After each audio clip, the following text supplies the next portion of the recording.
Hello, I'm Andy Agathangelo, the founder of the Transparency Task Force. Thank you very much indeed for wanting to watch this video. But just before it starts, here's a short but important message. It really does take a lot of time and money to produce our events, the videos, and all the campaigning work that we do. So if you're not already a subscription member, please do become one. That's really important. You'll find all the details you need through the link that you can see on the screen now. And if for any reason you're unable to become a subscription member, please at least make a donation. You'll see the link for our donations page coming up on the screen now. And just in case you need them, the links to both of those pages are in the video description. Thank you very much.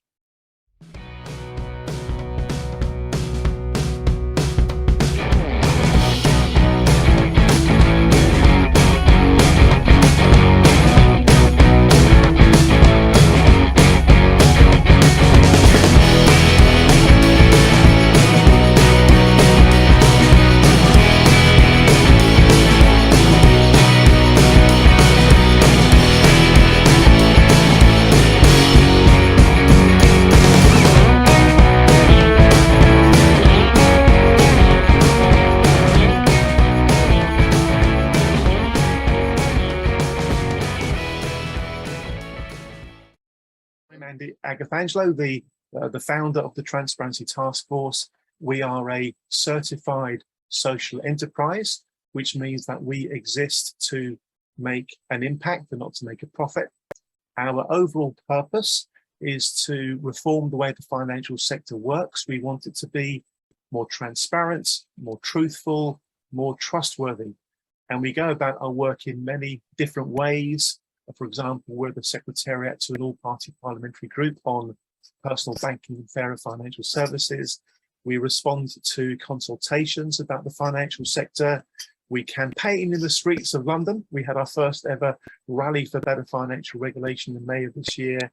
We occasionally find ourselves challenging the regulators, and we do all we can, quite frankly, to raise awareness of the importance of the financial sector and the importance that it behaves in an honourable and trustworthy way. One of the most enjoyable things we do is, of course, running our events. And from time to time, our events take us into particularly interesting and relevant books. And having literally just finished reading it on Audible, I can absolutely assure you that Too Big to Jail is a treasure chest, an absolute treasure chest of learnings and insights. I can't quite believe that Chris Blackhurst has done the amount of research he will have had to have done to write the book. I can't quite believe he's had so many conversations with people in high places that was able to share and bring into the book. It really is something we could spend a long time discussing. I hope that sets the scene nicely. Chris, could I please invite you, first of all, just to briefly introduce yourself? I know Brian's going to talk a bit more about your background shortly, but please do briefly introduce yourself, Chris, and tell us what you'd like to share initially about the book, and then we'll organise for yourself and Brian to have this kind of fireside chat with the rest of us folk watching and observing. Thank you, Chris. Thank you. Okay, thanks, Andy. Hello, everyone. Yes, this is the book, Too Big to Jail, published by Macmillan. I started looking into this story, and I mean, Andy used the word treasure chest. It's a cliche, I know, but I'd say it's a story that keeps on giving. I mean, it is literally a gift that keeps on giving. And at the end of it, when I put my pen down, or actually when I stopped typing, I found myself, even though the fact I was writing it, more and more at every level, I was just shocked by what I was uncovering. And it's got everything in it. I mean, if you want to encapsulate everything that's wrong with the banking industry, everything that's wrong with our attitude as a society to banking, of politicians to banking, bankers themselves, and their frankly sometimes bizarre behavior, it's all there and more. I'm not going to plug it anymore. Brian is a professional plugger. I'll hand over to Brian, who can ask some searching questions of me. Hello, Brian. You'll need to take yourself off mute, please, Brian, first of all. Brian, you're on mute. I know that. Okay, Christopher, yes, thank you. Chris. That was a barb. He doesn't like being called Christopher. I thought I'd get No. booted. Yeah. Right. Shall we look, Chris, you're terrifically well known in the Fleet Street, as it used to be, and in the city, but you're not, you know, despite a striking similarity in looks, you're not as well known as, say, Tom Cruise or something. So most unfair. what I want to do is really talk about, you know, set you up. You know, who are you? Well, you're okay. I thought I'd tell you to start with. I thought I'd tell you who you are, because you're the chap who was set by somebody many years ago to investigate me. And I well remember the first meeting we had, which was in a restaurant called Daphne's in Primrose Hill. And you were very suspicious of me because you thought I was some sort of deep and dark person. I think probably influenced by a chap called Richard Branson all those years ago, because I worked in British Airways. But I soon convinced you, I think, of my relative honesty, and became to rather, I hate to say this, because came to rather admire you, not just because of your enviable ability to be able to write, which you do effortlessly, it seems, but also because you have a background which extends beyond Fleet Street. I mean, I don't know whether I know you've got a law degree at Cambridge. Did you ever practice as a solicitor? No, I did law because so I grew up in the north of England and went to a state grammar school. Hardly anyone from my school ever went to Oxbridge.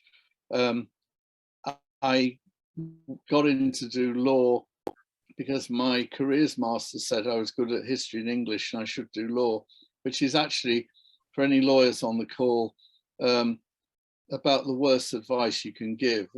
Lawyers are analytical, and if anything, maths and science is better training for law. It's not a discursive subject, and I liked it in the first year.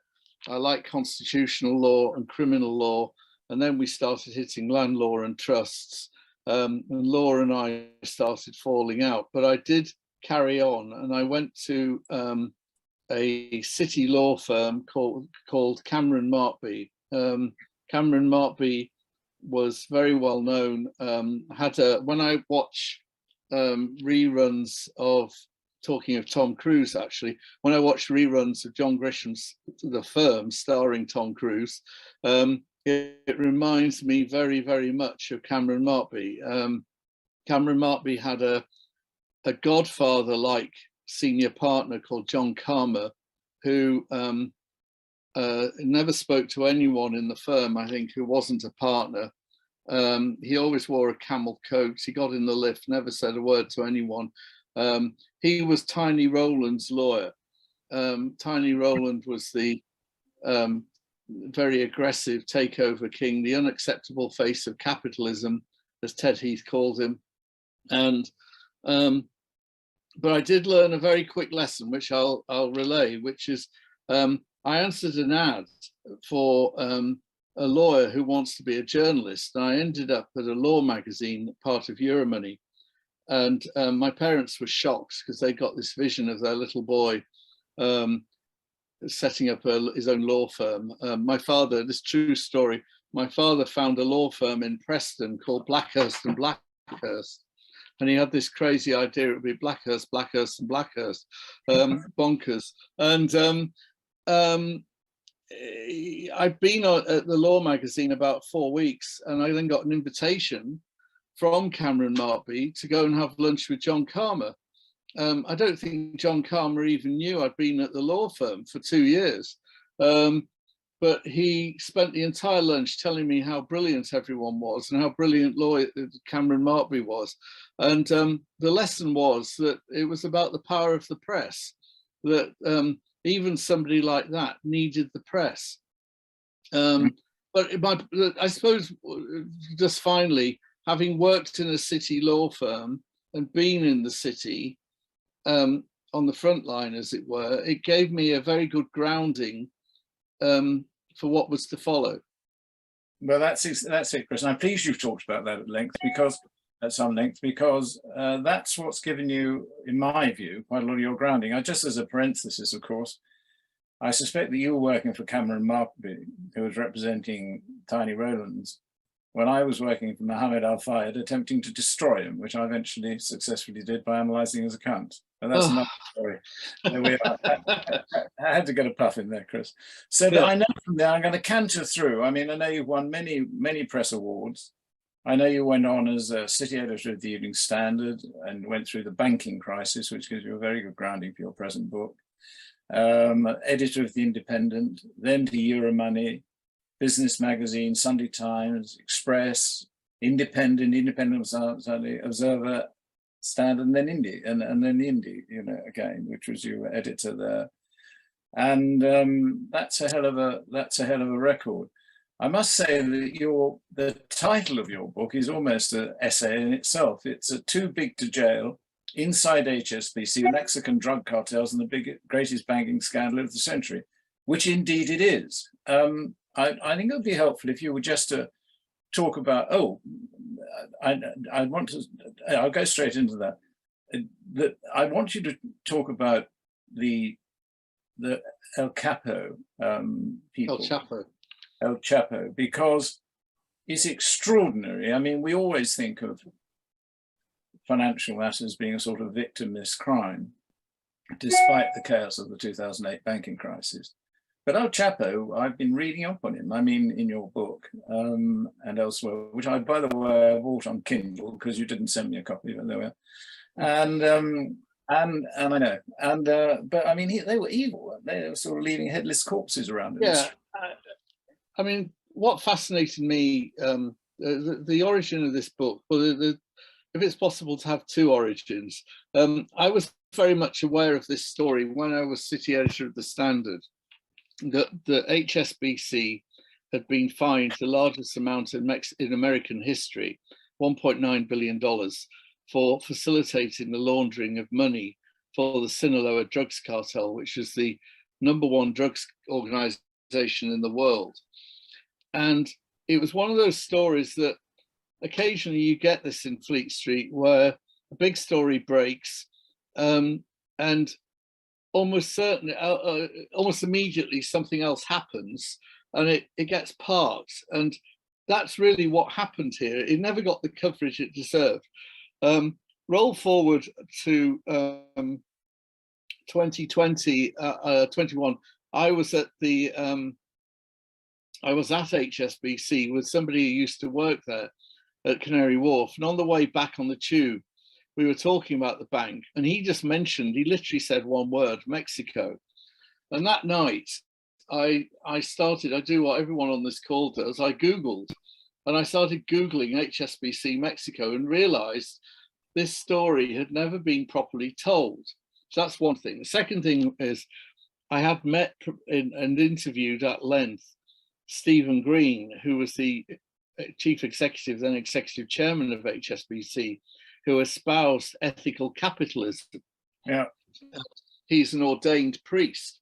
And I was fascinated as to how it was that a bank run by Stephen Green, that stood for discipline and was almost run on colonial lines. I mean, that's how it was for decades, how it was that it got into bed with a man like Chapo. And the more I looked at Chapo, what I saw was that on one side, you've got a bank that has incredible ambition, run by men with incredible ambitions. On the other side, you've got a drugs cartel, which is also run by men with incredible ambition. Now, obviously, Chapo is a barbaric thug, and he kills people, and they kill people in the most gruesome ways imaginable. But if you put that on one side, what you have with the Sinaloa is a massive business It's as big as a multinational. It supplies drugs to every major city across North America, and they're drugs of every type. I mean, all illegal. It employs thousands of people. It sources its own product. It supplies, I mean, I'm using the language of business here rather than language of drugs, but it's a massive logistics business. And then, of course, and the final bit, at the end of all this, they are left with enormous amounts of money. And the more I looked into it, I saw this parallel, the bank and the cartel, both of which had a declared aim, which was to be the #1 in the world. Yes, exactly. I mean, you know, I think I recall from the book, do I recall from the book, that there was a raid on somewhere and they picked up 2.5 tons of $100 bills. Is that? I mean, what that was there's a guy in Mexico City called Yagon, who's actually Chinese origin, and he was thought by the Mexicans to be making. He was a pharmaceutical guy, and he was thought to be making crystal meth for the Sinaloa. And when they raided his mansion, they found $204 million in cash. It's the world's biggest ever haul of cash. And you're right, it weighs 2.5 tons. It went right through the house. I mean, down the stair, in a bedroom, down the stairs, in the hall, there were piles and piles of cash. He actually is important in the book because when they started looking at his bank accounts, they found even more money. And all the bank accounts were with HSBC. He was actually a personal customer of HSBC. But what that showed is that if you're selling drugs on the street, and Chapo was selling drugs on the street, he was employing people right across North America every night, and he kept meticulous records, and they're in the book, of selling marijuana, heroin, crystal meth, you name it, to anybody, you know, across all the big cities. This isn't a credit card business, it's a cash business. He got dollar bills in return. They're often grubby and dirty. I mean, we use the phrase dirty money, but they really are dirty. These are from people doing drugs on the street. He ends up with piles and piles of cash. Now, contrary to what we saw in the film Scarface, when they go into a bank and they've got a holdall full of cash for Joe Montana, that cannot happen. That cannot happen in real life. You cannot go into a bank in the United States with a holdall full of cash and expect not to be alert. You know, the alarms go off. You're seen on camera. You'll be taken to one side. You will be asked specifically where that money's from. And so Chapo's problem was he had, and we're talking billions of dollars. He had billions of dollars in the United States. He had to do something with them. He brought them back to Mexico down the same routes he was using to smuggle the drugs in. And then he had to find somewhere, a bank to put them. And that bank turned out to be HSBC. Most extraordinary story, Chris. And I know a little bit about this, you know, the barriers on taking cash, because one of my friends was chief executive of Christie's, and they had a Fabergé egg for sale. And one day, 2 Russians walked in carrying bags and said, "We want to buy the egg." And Christopher Davidge said, "Well, certainly, you know," and they said, "No, we want it now," and opened the cases, and they had $5 million in it. And he said, "No." And they got so nasty that when Christie's opened in Moscow, he had to be supplied with military grade protection because they got so. So these people are these. That's true. Yeah. These people are bloody evil. And how is it that?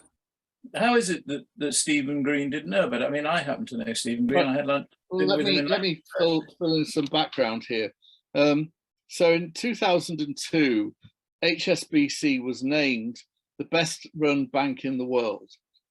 Now that for anyone else, or most people, that would be a pretty triumphant moment, you know, to be named the best run bank in the world. But for HSBC and its bosses, that wasn't enough. And for its investors and the institutional investors, the city was always sniping at HSBC. They felt it could be doing better, making bigger returns. And one of the themes of this book is our obsession with big.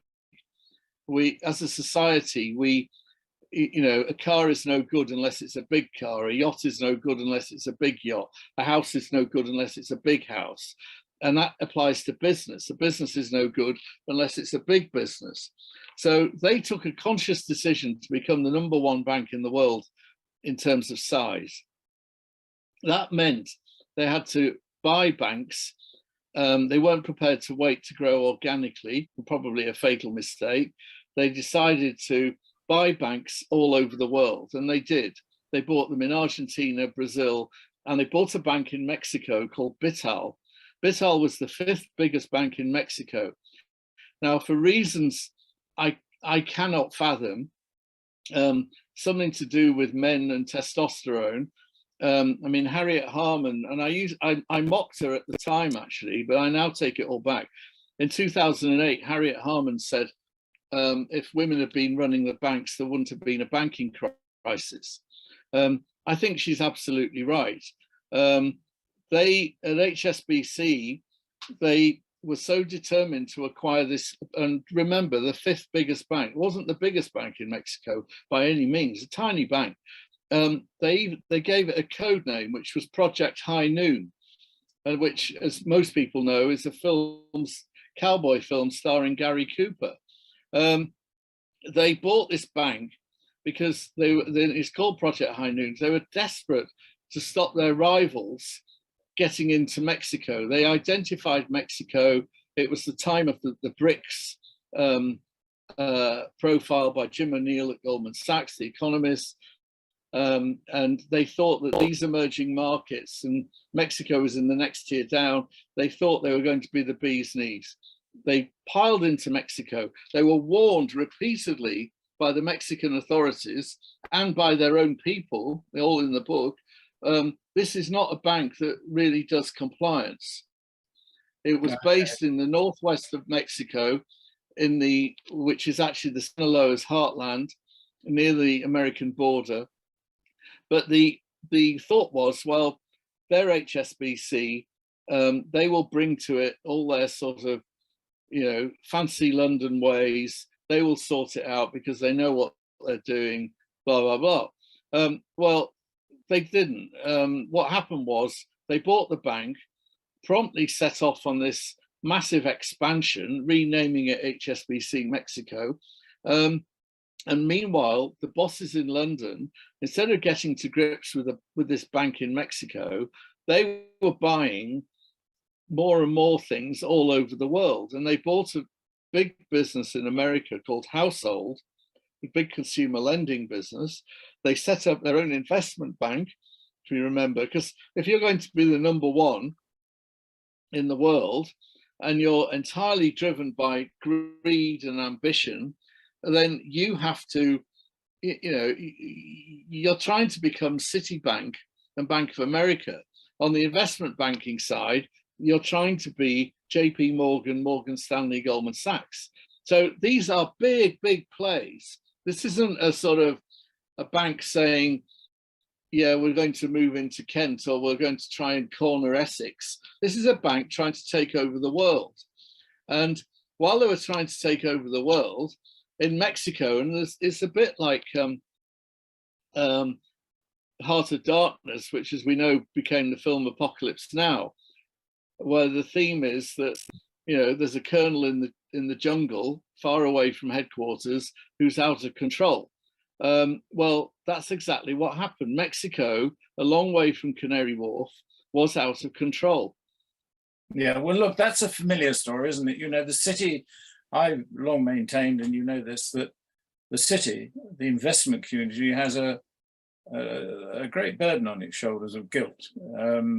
when it comes to driving growth in the banking sector. I mean, you know, I think Ian Fraser might be on this call. Is he? At the risk of plugging another book in your space, Chris, he's written a great book called Shredded about Royal Bank of Scotland, which you know, and that was driven by the poor and stupidly named Fred the Shred, Fred the Shred, lionized by the city, going for growth. And we've got the, can you hear? And you've got the really awful. Lost now. If for some reason we lose contact temporarily with Chris, we'll just open things up because there's so much in the book to talk about. I just carry on talking for a second, Andy. It's a theme I know that Chris agrees with, so we can talk about it. And you mentioned earlier, of course, HBOS, which brought Lloyds down, and that was a drive for growth. Victor Blank was terribly keen to acquire HBOS because it gave him the growth he wanted. So it's a most extraordinary thing. What Chris has talked about in the book, and is very keen on, I know, is the role of Stephen Green. You know, Stephen Green moved into government. He's now Lord Green. He's had roles in government. And it's a most extraordinary thing that the Americans wanted to prosecute HSBC, but George Osborne intervened and persuaded them not to, which seems to me to be extraordinary. And of course, George Osborne has gone on to a senior role at one of the biggest investment organizations in the world, BlackRock. So it's a very incestuous world. And I know that what Chris is concerned about, and indeed I'm concerned about, and you are, is where all this stops. Because if you have banking crime, to the extent that we know that there is banking crime, what happens? We've had the 2008 banking crisis, which was based on appalling behavior. Jared has written about Iceland. Nobody's been arrested in the UK. And as something, Andy, that you and I are both keen on, which is Violation Tracker, which I plug mercilessly to everybody I meet. They will show you, that wonderful sort of resource will show you that banking is 8 times more transgressive than the next sector, which I think is oil. So what are we going to do about this terrible, almost criminal thread that seems to be running through banking? I want to stop there, Chris. I was just filling in because you're gone. Yeah, sorry, I lost the connection. I live right under the flight path, and occasionally, I'm sure it's the plane. You know, things get. Well, to pick on what you said, this was blatant money laundering. I mean, in one trip in one visit, a guy deposited. Imagine you're in a bank, and the bloke in front of you is depositing $933,000 in cash. Now, I don't know about you, but I'd be sort of huffing and tapping my foot and telling him to get a move on, mate. But you can't do that with these people, you get killed. He deposited 933,000. Chapo got so cozy with the whole thing. He had special boxes made, pouches that fitted under the teller's windows, which were stuffed full of cash. But even that wasn't enough for Chapo. His problem then was that he ended up with, in Mexico by law, accounts are held in pesos. The peso is not an international currency. You can't buy anything with a peso. He wanted American dollars. So the irony was he got dollars in cash, but he wanted dollars in a bank account. And HSBC, now they didn't know, I mean, obviously they didn't deal with Chapo himself. They thought they were dealing with farmers in northwest Mexico. You'd think that their alarm bells would be going off, thinking, who the hell are all these farmers? But in the book, I talk about a woman who, she grew avocados and melons in her backyard. And in 1 month, she deposited $350,000 in cash. I mean, you can't make, I was going to say, you can't make this stuff up. Sadly, it's true. They said to these people, hey, we've got, what about the Cayman Islands? we've got the Cayman Islands, and you can route your money through HSBC Mexico in the Cayman Islands, through our branch there. Now, this is where it gets really, really appalling from I believe, which was the complicity in this. That there is no branch of HSBC Mexico in the Cayman Islands. Everyone thinks, when you say a branch of a bank, everyone thinks of a building with steps, an ATM machine, a counter, a lobby, and so on. That's a bank. This wasn't a branch. This was all done on desktop in Mexico City. So you paid your money into your account in Mexico. They would then transfer it electronically to an account in the Cayman Islands. And that meant in Cayman Islands, you can hold accounts in dollars. This meant that Chapo was able to spend his money. And, you know, it meant that he could buy guns. It meant he could buy, I mean, the guy had midget submarines to take his drugs up the coast. He could buy planes. I mean, the Cayman Islands branch of HSBC Mexico, the Americans were convinced was the source of 13 aircraft, 13 that Chapo bought to ferry drugs. 60,000 new accounts were opened in a little over a year. Those accounts held $1.2 billion. Now, you would think that everything would be flashing red at Canary Wharf. Quite the reverse. What happened was that and I've used this word already, two words really, hubris and testosterone, but they took over, and they'd already built in Mexico City the biggest tower in Mexico. For some reason, banks always have to have giant phalluses pointing into the sky with their name on top. So that's the first thing they did.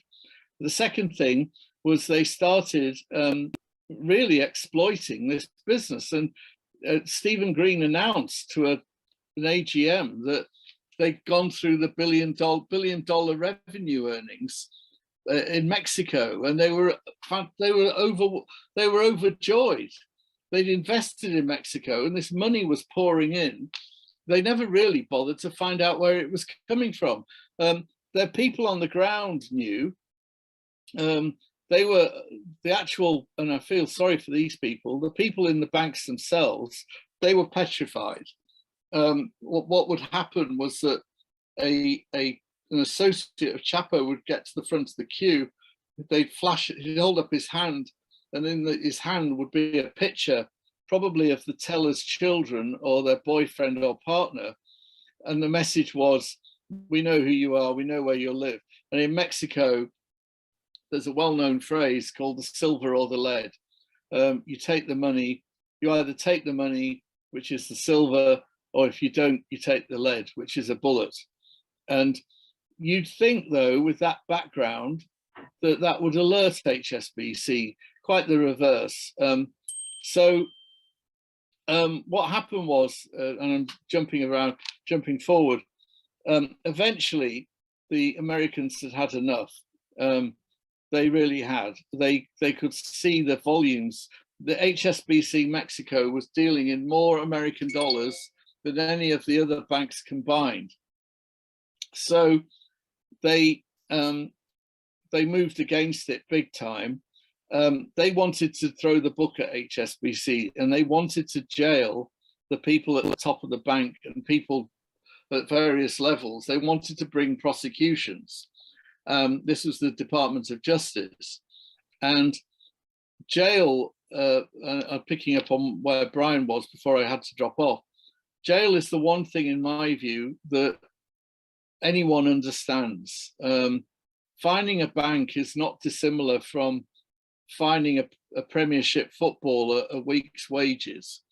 You know, when those fines are announced, when Paul Pogba is fined a week's wages, like probably everyone else, I just laugh and think, God, you know, that's going to hit him hard like hell.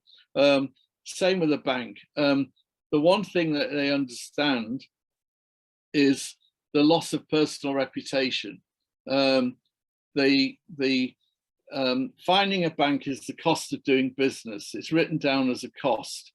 They keep their jobs, and jail means you can't go to the opera. Jail means you can't play golf. Jail means your wife gets snubbed at the school gate. Those things really hurt.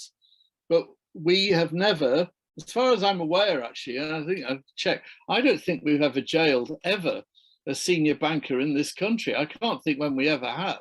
No, we certainly didn't in 2008, and we didn't here. And the Americans wanted to, and George Osborne, the Treasury, intervened and said, if you prosecute these bankers, you run the risk of bringing down the bank, and you run the risk of bringing down the entire banking system. That argument was used in 2008 when I was city editor of the Standard.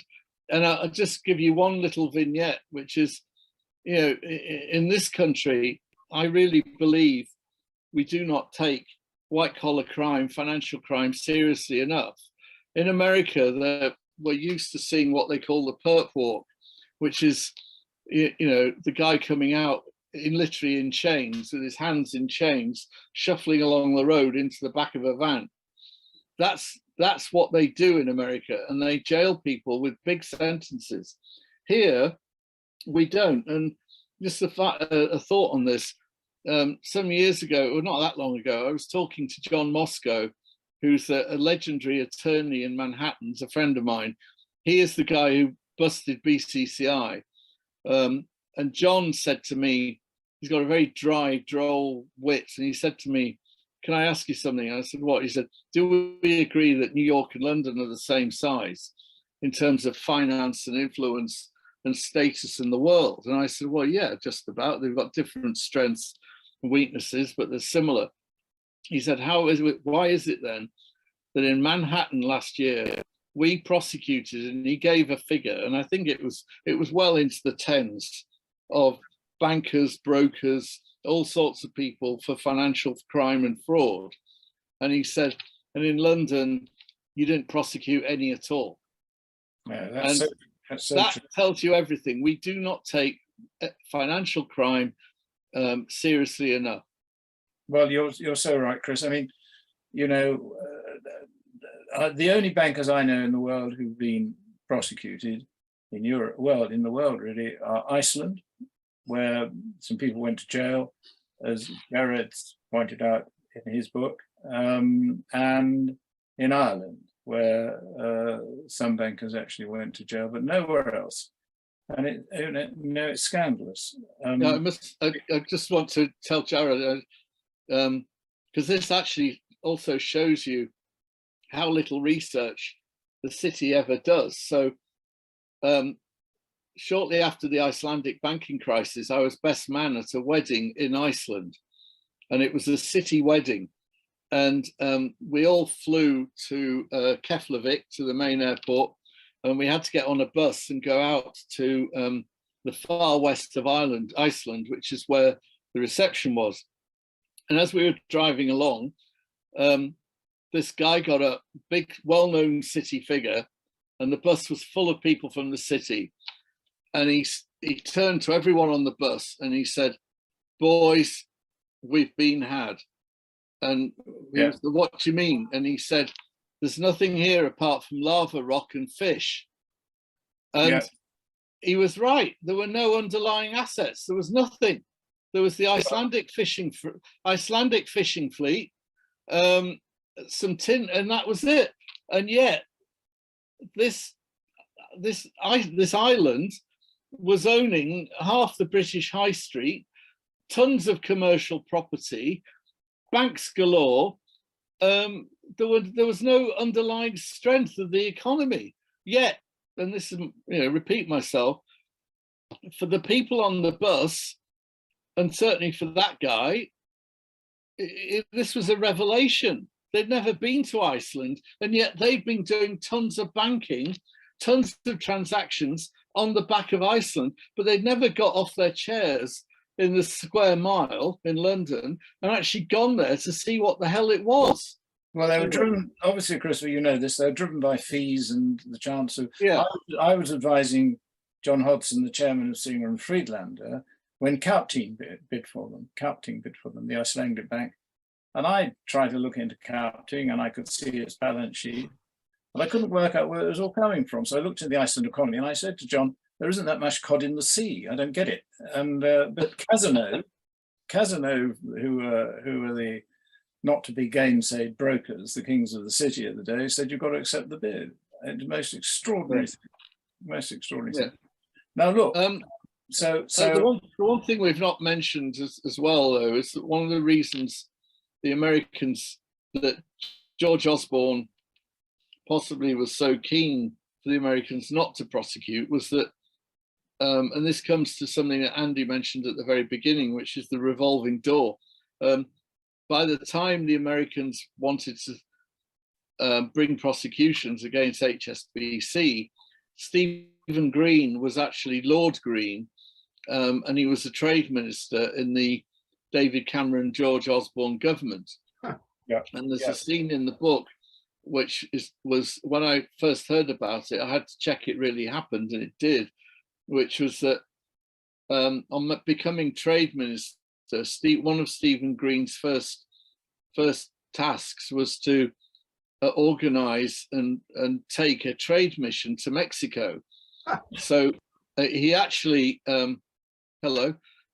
he actually had a trade mission in Mexico. They were having a party, a reception in the president's garden, and he he made a speech extolling the virtues of Mexico and trade in Mexico. A few blocks away, the Mexicans were poring over the records of HSBC Mexico and supplying information to the DEA and CIA in America. Well, look, it's totally crooked. I call that deferred corruption. You know, it's people looking over the horizon to the next job. I must say, I think that it's extraordinary that people like Tony Blair went on to work at JP Morgan. That's another story. But I know that Andy has been doing solid work on and I'd like to, as a general observer of the financial scene, Chris, I'd like to take see what you think about the FCA's decision not to prosecute anybody at HBOS, because, you know, I've been following this for a long time. I was tangentially involved in getting those 6 bankers banged up for a total of 50 years. And I took a wonderful document called the Turnbull Report, which was produced by Thames Valley Police by an in-house risk manager of HBOS, who had sort of backstage clearance, you know, it could go anywhere. And they have named 15 senior directors and executives as culpable, starting with the chap called Paul Stevenson, going on to James Crosby, and over to Andy Hornby. Now, all those people are now sitting there very comfortably on their pensions, and Andy Hornby's gone on to another big job. What do you think should be done about that?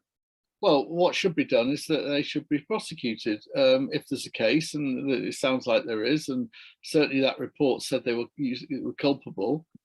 I mean, look, prosecution, you know, bring the prosecution, but it comes back to partly our attitude to this sort of crime. The second thing is, on the back of our attitude, we do not fund our police forces properly. We do not train our police forces properly, so that, I mean, they get assessed on how many people they pick up for breaking and entering, or you know, shoplifting and things like that. You know, they have a culture as well. They do not want to be. They're not. You know, they don't want to be bogged down in a fraud investigation that might take years. That's part of the culture that needs changing. They need to be educated that actually, guys, this really matters. Another thing, people like Andy Hornby and Crosby and the rest, they will do what everyone can do with money. They can hire the most expensive lawyers. and they will go immediately to one of the big city firms. The big city firm will put every obstacle possible in the path of the investigation and drag it down. The next thing is, we don't have laws in this country that really, we're not as advanced, in my view, as the Americans in terms of surveillance, admission of private materials, tape recordings, etc., etc. We're very hesitant. We don't like doing that. The Americans get good results because they do that. They're very good at turning people on investigations. They do plea bargains. We don't like plea bargains in this country, so we don't really have. We don't like whistleblowers.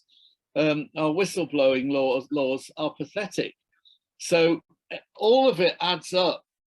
And then, of course, you have on top of all this a culture where the people who run the banks, who then, as I've said previously, you know, some of them end up with jobs in government, and you know, they're all from the same social strata. They're all from the same social class. They all go to London might be a major financial centre.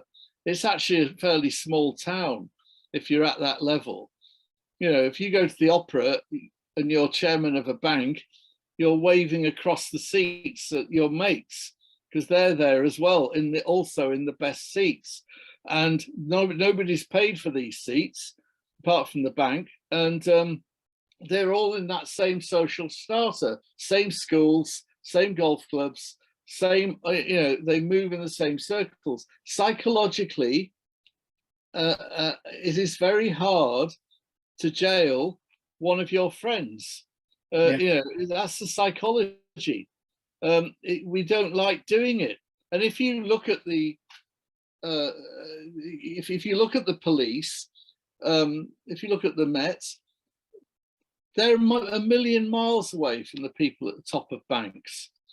They don't speak the language, they don't know what they're talking about, etc., etc. And it's no surprise to me that there are so few cases, and it's no surprise that the HBOS people, not the 6, but the HBOS people at the top are walking free and have actually gone on and had even better careers. No surprise at all.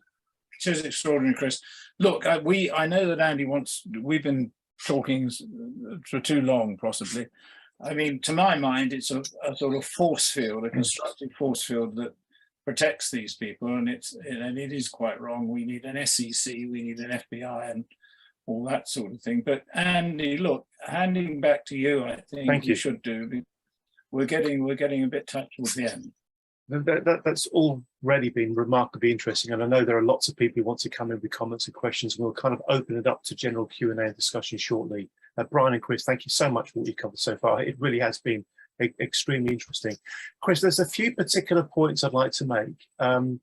Firstly, I said at the beginning, I think your book is excellent. It really is. It really is. How somebody can do something so intensive and so detailed is really, really impressive. There's a piece in the book that I had to stop and think about what I just heard, because I was listening to it on Audible. It was the bit in the book, Chris, where HSBC actually changed the architecture of the windows where the tellers work to enable it to be easier for the criminals to pass the money over. Could you tell us a little bit more about that? Because I think it's really significant, because it shows HSBC were effectively partnering with these murderous bastards. And that's where, to my mind, any idea that maybe HSBC didn't really understand what was going on, that just went out the window when I heard that bit. Yeah, actually, you slightly, I hate to steal your thunder, you slightly misheard. That was a claim that was made repeatedly by people involved. When I checked it out, though, I couldn't find that actually happened. What that is in the book. What did happen was that Chapo had he called them pouches. They were more Yes. like boxes, specially made. But to come back to this, there was no doubt at all as to what was going on. I mean, we're not talking 1 million, 2 million, tens of millions, hundreds of millions. We are talking billions of dollars in cash coming into a bank in Mexico. And these are dollar bills in small denominations that people have used to buy drugs. And the volumes were colossal. And as I said, that they opened accounts in the names of farmers, shopkeepers, bar owners, but when they opened accounts, they had to fill in forms saying, what's your annual income, or how much do you expect to be putting in, and they give a figure. And one guy, I think he, from memory, he said that his income was $50,000 or something, whatever it was, and in 1 year he was depositing several million. And this was going, so it was blatant. They all knew. The people in Mexico knew. The people at the headquarters in Mexico knew. You couldn't ignore these volumes. They were so massive. But because of the hierarchical structure of HSBC, because the people at the very top were more interested in, buying another bank, and they were telling the people in Mexico, "Oh, you deal with it." The warning signs, nothing was done. You emphasize there, Chris, unwittingly perhaps, but perhaps it in your mind, of the importance of whistleblower legislation, which we haven't really got in this country, which was extraordinarily imported from the UK. It was a piece of legislation, you're the lawyer, Keatam, which goes back to King John, 1360s or something. Yeah. And well, in the book, one of the key people, there were three separate investigations that all happened at the same time, 3 lines of inquiry in the States. There was a New York cop called Frankie Di Gregorio, who busted a guy in Queens in New York, thinking he was a medium-sized dealer, money man. Anyway, when they realized he was a much bigger fish, all his money was with HSBC, and they saw HSBC. He started looking at HSBC. A district attorney in West Virginia busted a guy on a Medicare fraud that was so blatant. He was banking with HSBC, and this guy, I mean, talk about, inspired. He said, hang on a minute, if HSBC are taking money from this bloke, but it's clearly fraud, what else are they doing? He was in the mountains of West Virginia. And then I get to the guy, there's a guy called Everett Stern. Everett Stern applied to join the CIA. He wanted to join the CIA. He set his heart on joining the spooks. He failed the interview or the recruitment process. He then answered an ad for an international bank that was to join its anti-money laundering department. That bank was HSBC. He went to their anti-money laundering department, such as it was in Delaware, in the States, and he was so horrified by what he was seeing coming across his screen that he literally contacted the same person who interviewed him for a job in the CIA and said, I can help you. I'm seeing stuff here that's unbelievable. And they said, as you'd expect, tell us more. And he became a whistleblower.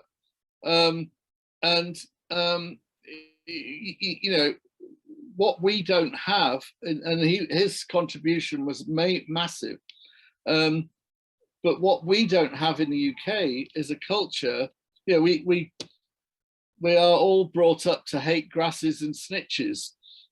Well, there's a point when grassing and snitching is for the public good, and we don't admire those. We don't do anything to protect those people. In any walk of life, but particularly in the city, if you break cover in the city, you are not going to be employed in the city ever again. You are saying goodbye to a career in whatever it is, finance, law, accountancy. You will not be employed. Whatever they say, your career is over. And we do not do enough to encourage whistleblowing and to protect whistleblowing. Thank you. And another point that comes out really strongly in the book is this whole idea of a deferred prosecution agreement, which was negotiated between HSBC and the authorities in the US. And as you pointed out earlier, my understanding is that the actual authorities in the US simply wanted to prosecute the bankers and go down the normal route, but it was George Osborne and the stop that from happening. George Osborne, once they'd been persuaded by Osborne not to prosecute individual, not to bring a criminal prosecution, they then went for what's known as a DPA, Deferred Prosecution Agreement, where they fined HSBC. The fine was $1.9 billion, which was a record, still is a record. It's actually only 5 weeks profits. But as part of this DPA, HSBC agreed to enter a sort of rehab program, and in their case, it actually lasted 6 years. The point about this is, though, or 2 points. Once you take the decision not to bring a criminal prosecution and go for jail, once you take that decision and you enter into a DPA, and this is in the book, it becomes a negotiation. And bankers, senior bankers, are practiced negotiators. That's what they do. They negotiate takeovers and financing. And so it became a negotiation between the HSBC legal team and the Department of Justice. Well, once you start doing that, the balance tips. The balance moves away from the Department of Justice. It's now a negotiation. That's one thing. The second thing, though, is that for anyone on this call who is, if you're arrested, now I'm not saying anyone on this call is a drug dealer, but if you are arrested, you can't, as an individual, you cannot negotiate with the police. The Crown Prosecution Service come at you, and you're going to go to court. In America, if you're a drug dealer and you're caught 3 times, we all know the phrase, 3 strikes and you're out. You end up in some states with a life sentence, and life in America means life. It's life without parole, and that's non-negotiable. So, but if you're a bank and you're laundering the money, or the money is being laundered through your bank, you can enter apparently into a negotiation and do a DPA. Yeah. Now, there is another aspect to the DPA, which to my mind is worrying, because we live in very straitened times for public finance all over the world, not just in the UK, but all over the world. If you're fining somebody $1.9 billion, that's a bonanza for the US Department of Justice. It's cash. They've never seen $1.9 billion before in their lives. And that money is paid, a proportion of that money is paid out to the people who, to the organizations that did the investigating. They are hard up. So Frankie Di Gregorio, who I interview in the book, is a fantastic New York cop. I mean, he's straight out of Central Casting, and his office in Queens in New York got I think it was $100 million out of the HSBC pot. They were able to use that money. They didn't give it to themselves. They're not allowed to do that. They used it to build new premises and new offices that they desperately needed. Yeah. So you go from a situation where you're not going to prosecute, you're going to bring a fine, and that fine becomes a source of revenue for the central authorities. The same thing happens here at the Serious Fraud Office. Lisa Osofsky, who actually was one of those people involved with the monitoring of HSBC at the time on the rehab program, she is the director of the SFO, Serious Fraud Office here, and she is a great advocate of deferred prosecution agreements. Why?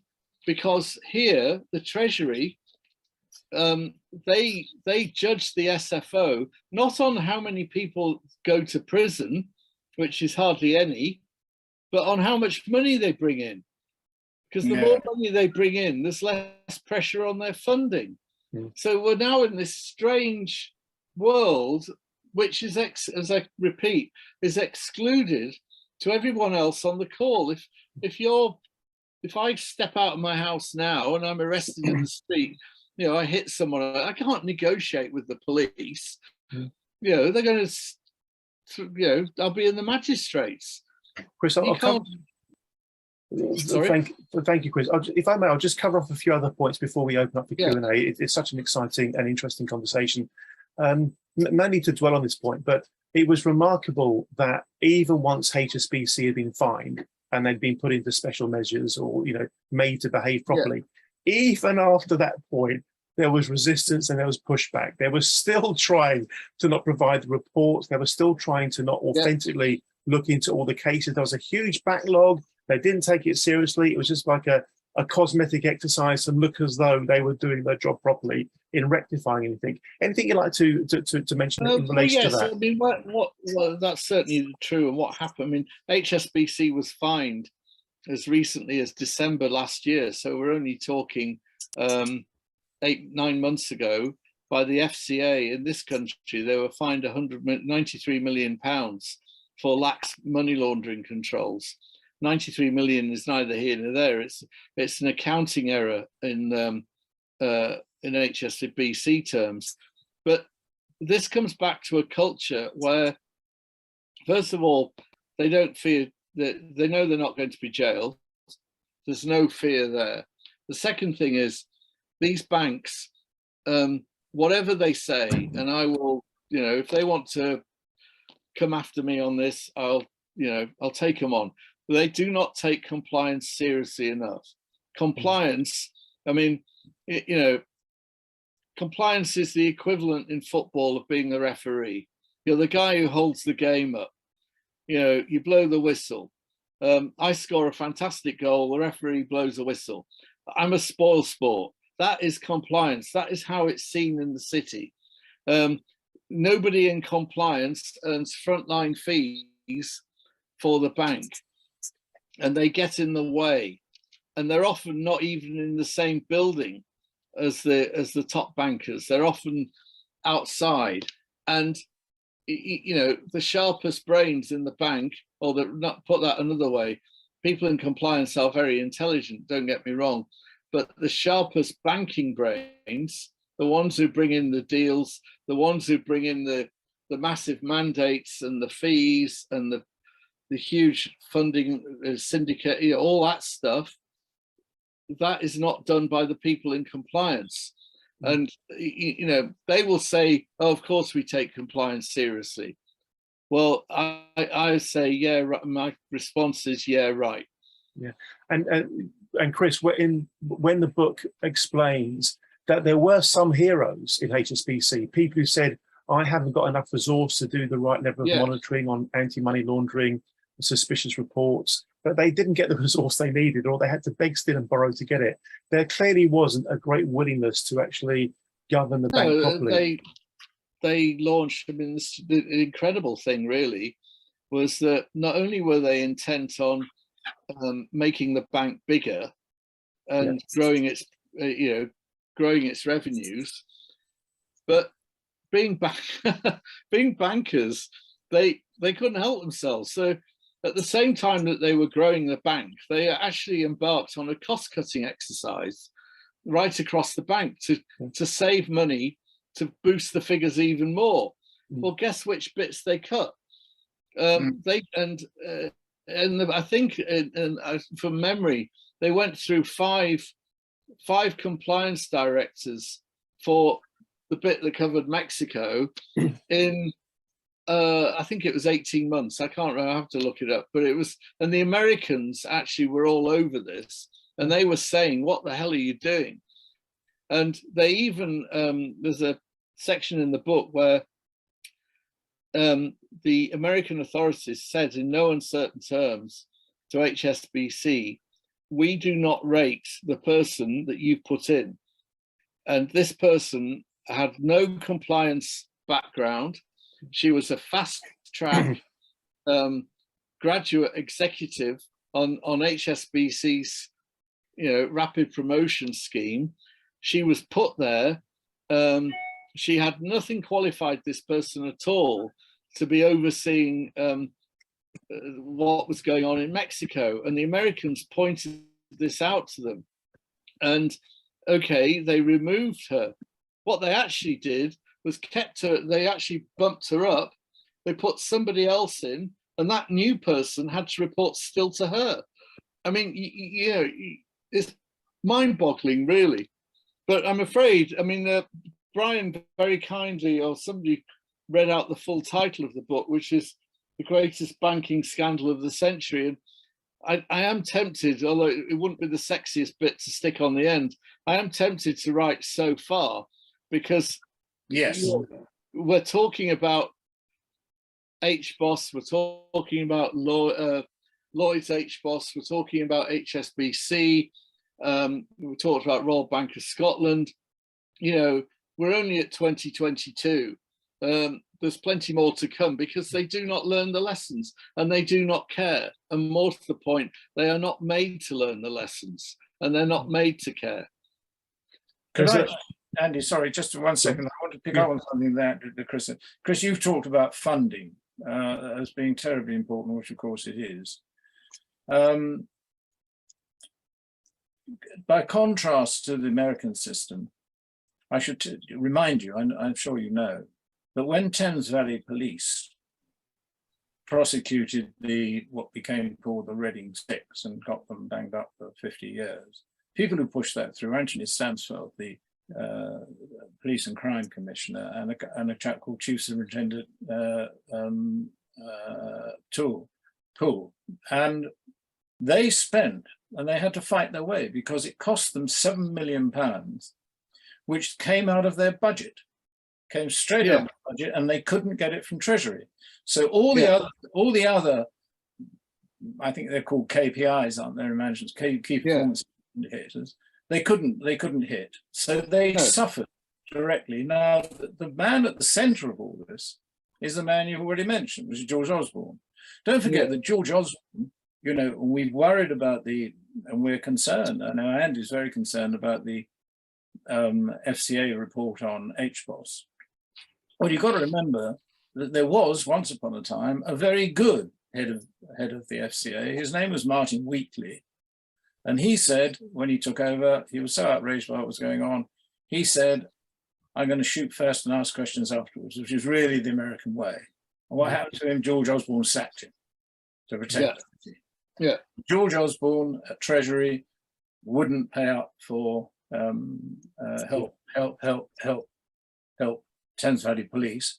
And the reason that those people who were deemed culpable, all 15 of them, starting with Dennis Stevenson, Lord Stevenson, Andy Hornby, and James Crosby, they all escaped prosecution because Thames Valley couldn't afford it. Yeah, I mean, we have a major issue in this country with police funding generally.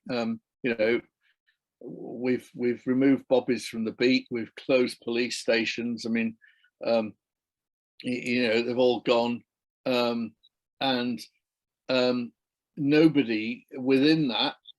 I mean, that's bad enough. And then we are saying we need more money to investigate fraud, and they're saying, yeah, but the problem with fraud is that and financial crime is that it's very complicated. you're asking people who aren't qualified to wade through thousands, if not millions of transactions. You're using terminology, language, procedures that they do not understand, they're not equipped for. At the very end, it would have to go before a jury, and we don't trust our juries. I disagree on this, by the way. I think we should trust our juries more, but we have a doubt that juries can take this sort of stuff on. They've certainly got to clear their diaries for 6 months to a year. We all remember how long some of these trials do take. And it all comes down to an issue of funding. And we need a properly funded national financial crime agency, staffed with accountants, lawyers, if we can persuade them, bankers who want to actually, do some good in their lives and perhaps be deserving of an honour rather than one they've bought. And, with police side by side, and have the power to seize documents, seize computers, go in, and if Clifford Chance, Linklaters and Paynes, Freshfields, all those firms say, "Oh, you can't do that," you say, as you said, you shoot first, fire later. You say, "Get lost. We are taking this stuff. We'll see you in court." But we don't have that, I'm afraid. We're a long way from it. And the phrase, just leave you one thought, and it's in the book, but the war on drugs was started by Ronald Reagan a long time ago. And there's this massive thing, the war on drugs.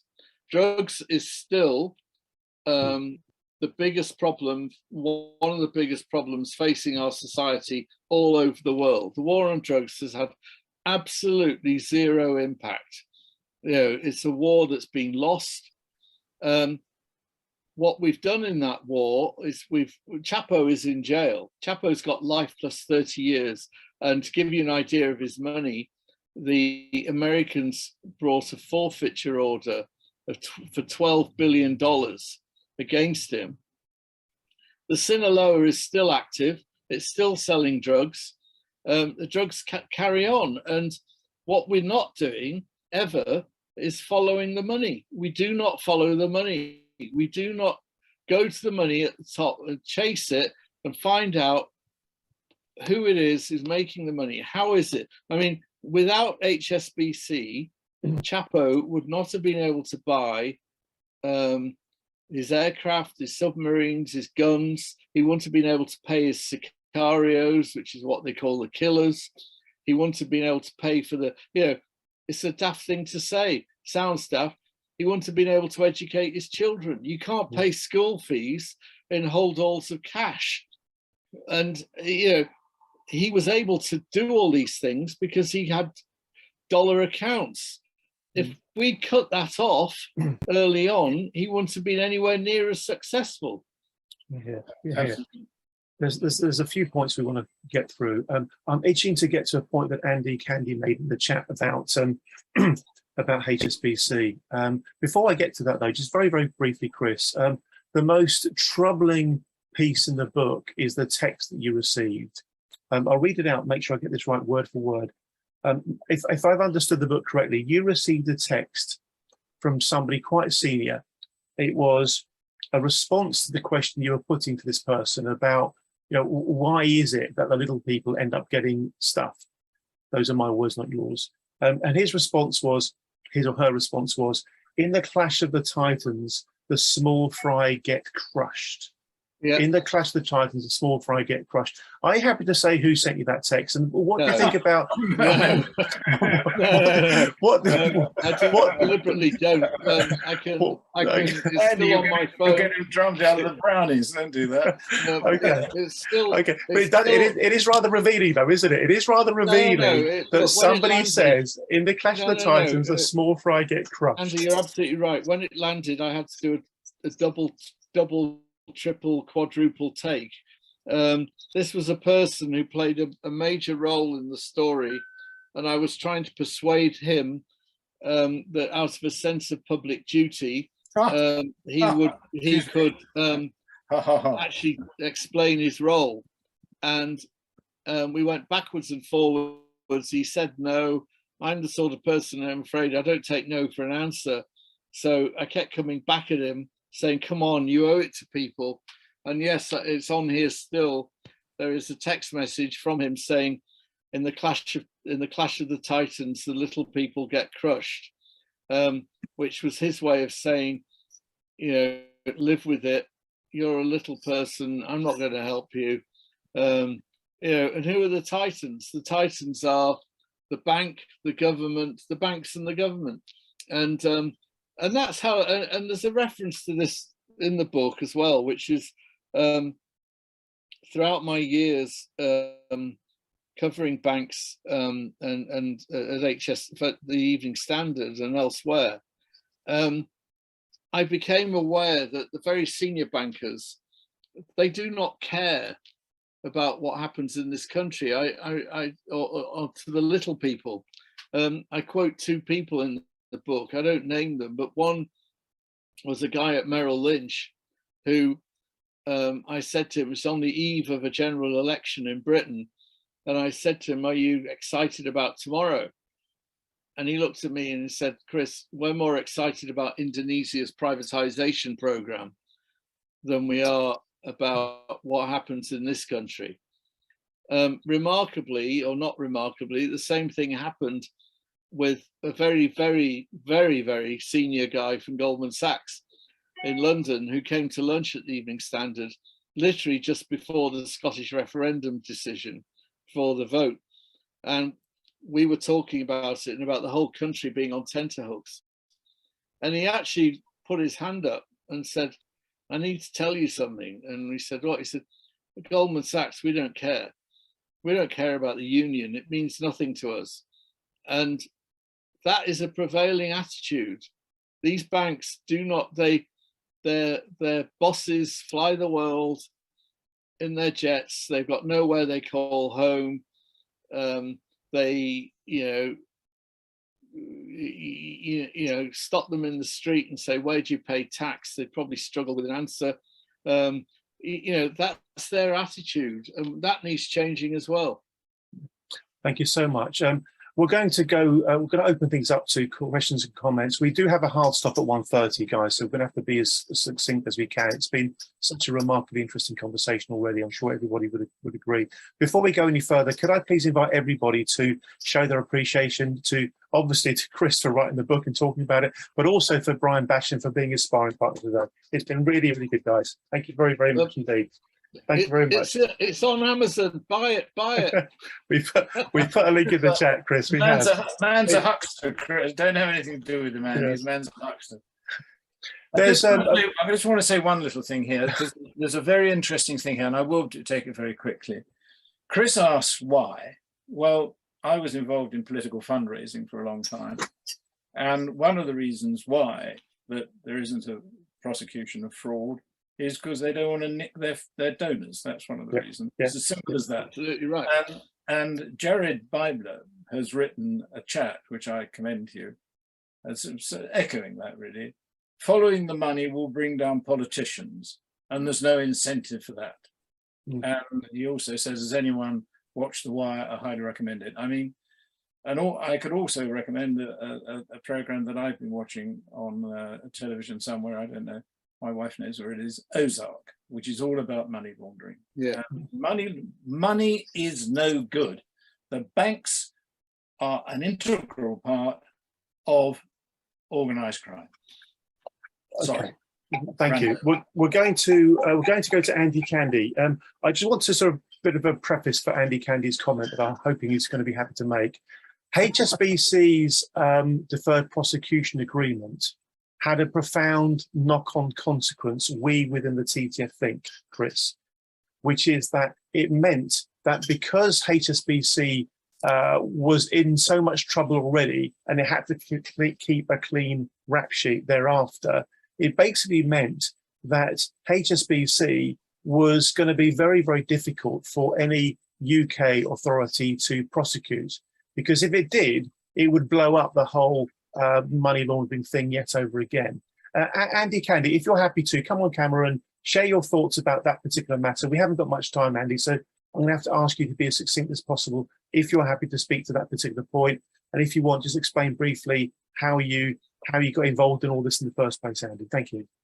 Yeah, I was basically sold interest rate swap, missold an interest rate swap in 2008 by HSBC, and trying to progress any inquiry about that from 2009 onwards, when I discovered it, was met with an absolute stonewalling. However, at the time, I think around 2011, I'd approached the FSA and was asking about all their handbook rules, going through it, and they informed me at that time that they were undergoing an investigation into the part of the bank I was complaining about. And yet no follow-up was ever done about it, but it was global markets. It was to do with FX transactions, interest rate swaps, derivatives, hedging, and yet we're still now 13 years on fighting the consequences of that. You go after HSBC, you hit an absolute stone wall on every occasion. And I mean, even today, I sort of found an order from the FCA in 2014 where the HSBC will find over 200 million for FX breaches. I mean, huge. I mean, it would have been 309 plus, but they got a 30% discount. I mean, ridiculous. And you just see this effect, but it sort of states in the notices on that, they're quite incredible, that they weren't, you know, in any of the notices to do with LIBOR or Euribor rigging, but yet then carried out operations internally to address the same things that have been identified at other banks. So you've got to look at things like that, where all the other banks are being pursued for LIBOR rigging. And again, of course, you've got Andy Verity's lowballing tapes, which has come out. I hope there's going to be a further exposition on that, but obviously there are key cases with UK traders pending appeal. But it just shows a massive cover up on HSBC. Just don't get targeted for anything. If I can just interject there. Thanks, Andy. It's a very good story. HSBC does hold a special position for our government. It is by far our biggest bank.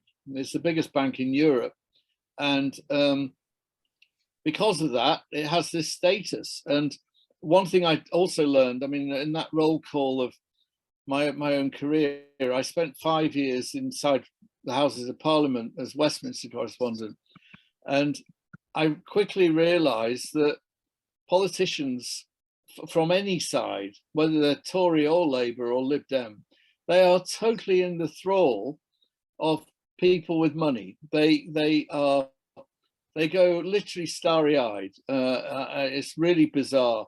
And even the Tories. And here you've got this massive bank, and the thing that Osborne was saying was that if we prosecute these bankers, you bring down HSBC. Well, that is so ridiculous. The idea you can't prosecute 3 or 4 individuals in a bank the size of HSBC, which at that time was employing 330,000 people. Wow. And the whole bank collapses. Not just that, he said the whole of Western finance would collapse. Yeah. And that gave you, he offered no evidence for this, by the way. No evidence was ever offered. They didn't even offer any research as to, had anyone researched whether it was possible. It just shows how starry-eyed they were when confronted with the bank like that. Thank you, Chris. And thank you very much, Andy, for sharing what you've explained. We'll keep digging around those issues, as you know. Mr. Philip Meadowcroft, please keep it as succinct as you can. Thank you very much. Thank you, Andy.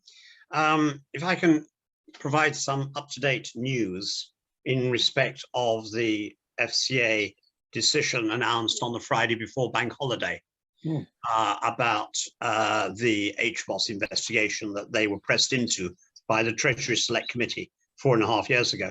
I had a reply yesterday from Mark Stewart, who is the Director of Enforcement of the FCA, because I had asked why had the investigation stopped, because no reasons were given by the FCA in their announcement.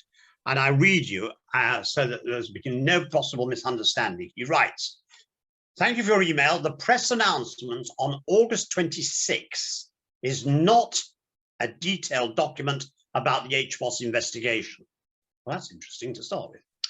In accordance with FCA policy, the FCA announced that it had taken no action in relation to HBOS because the FCA had previously made public that it was conducting an enforcement investigation. The decision to announce that the FCA and PRA had opened investigation into the HBOS matter followed the public recommendations and report by Andrew Green QC that the FCA and PRA should consider whether any former HBOS senior managers should be the subject of enforcement and investigation. He then gives me links to the announcements at that time. Consequently, upon conclusion of the investigations, we issued a press statement to inform the public of the outcome. In other words, the press announcement to say, we are no longer investigating. It doesn't say anything about lack of prosecutions. And this morning, I have tackled Stuart specifically to state, are they going to prosecute or not? What he has said, I think, is worthy of a script for Yes Minister, and for to be people like Sir Humphrey to articulate such absurdities that the press announcement is not a detailed document about the HBOS investigation. We did it because we announced that there was an investigation. Now we're telling you there is no investigation. What rubbish. Yeah. Thank you, Philip. Thank you very, very much. We're going to be running out of time shortly. We've covered so much ground so quickly. Time has really flown. Stephen Barker, I know you've read the book and you really rated it very highly. I'm putting you on the spot here just to give Nigel a chance to find his mute button. Stephen, your brief comments about the book, please. Thanks, Stephen. Right. Yes, absolutely. Got my copy here. Right, Chris, if you can see it. Thank you. Worth every penny, I have to say. That's one, Chris. Just as an indicator, I don't think I've read a book on this subject where I've had to turn down so many corners of the pages because it's a new point and a detailed point. That's good journalism and good report writing. Thank you very much indeed. Thank you.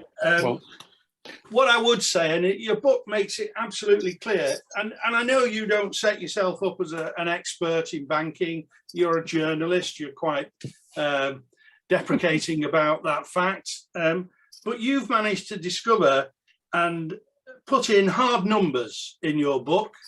I don't know where you get the sources, but here's an example.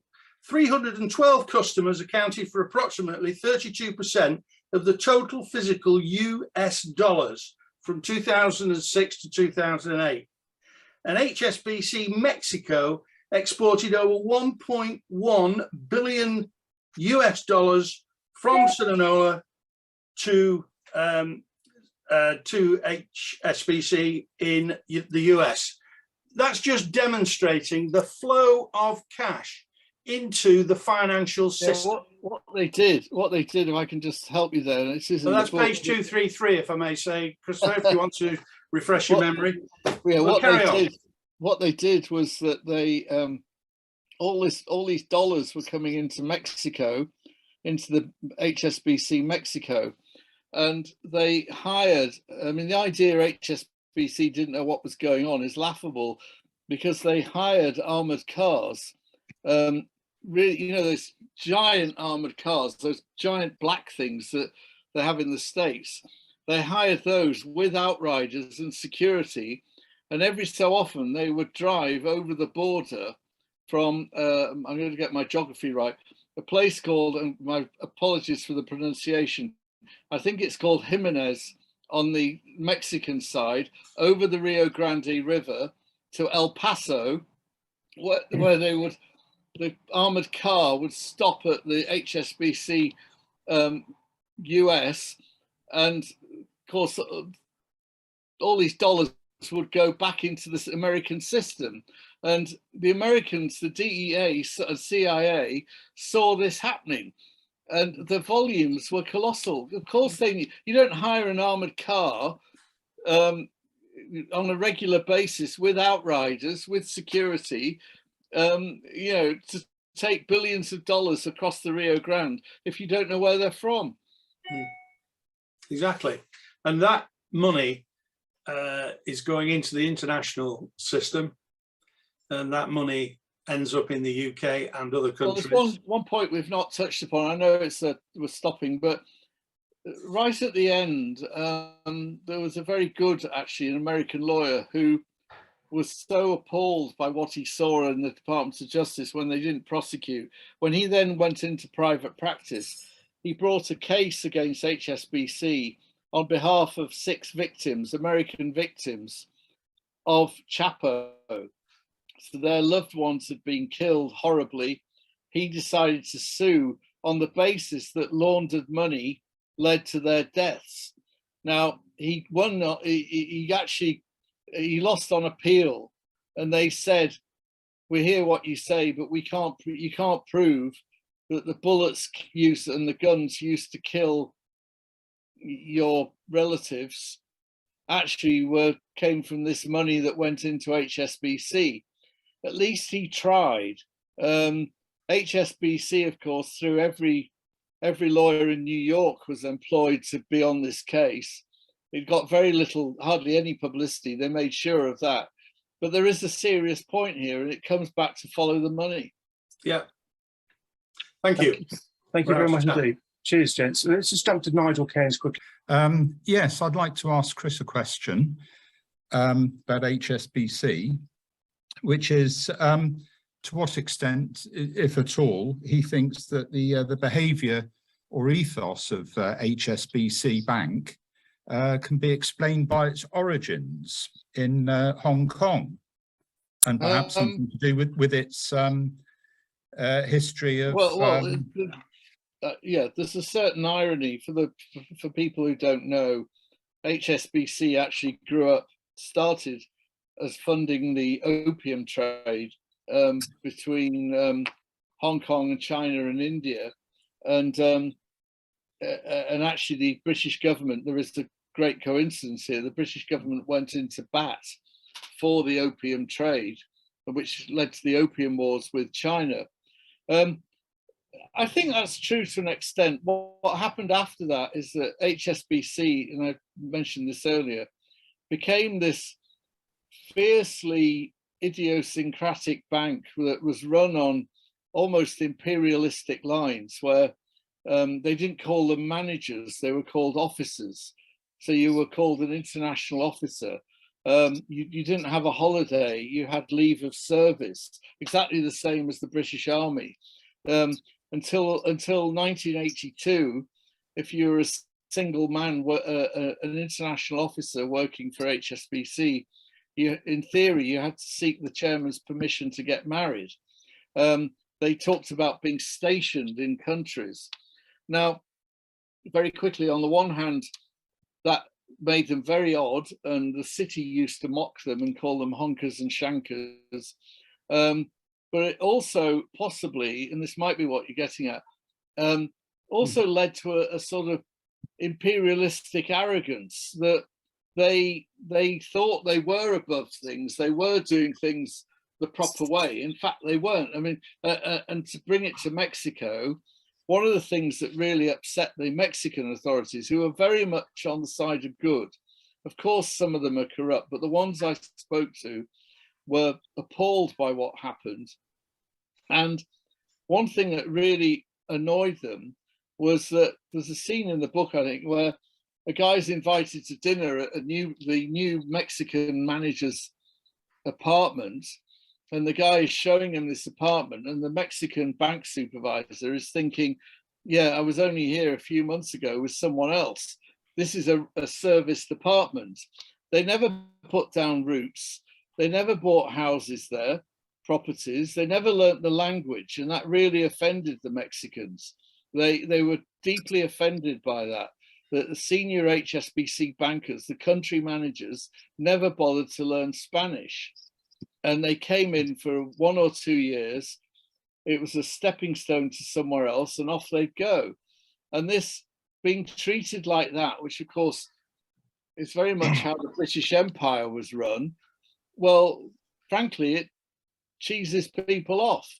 Yeah. The additional point I wanted to also make, Chris, was that HSBC, I think I'm right in saying, purchased Midland so that it could get a banking license in the UK.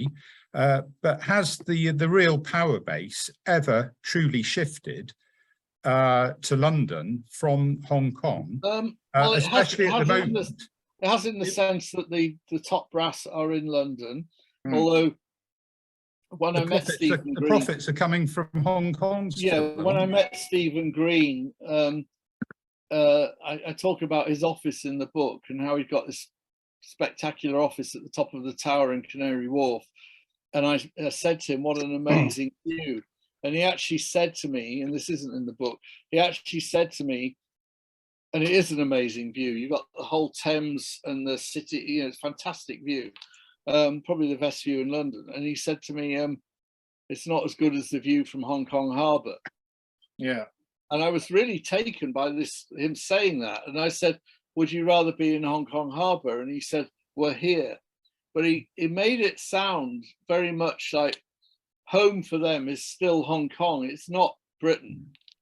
Gentlemen, we have to come in there. Sorry, we've gone over. We have a hard stop right now, so we have to cut it in there. This could have gone on for a lot longer. Can we please once again thank Chris and Brian and everybody else for participating so fully today? Look, thank you. It's a great book. Thank you very much indeed, guys. Well, I do hope you found that video useful and informative in some way. Please do remember, if you haven't already done so, become either a subscription member or make a donation. Both of the links you need are coming up on your screen now. And they're also in the video description. Thanks again. Thank you.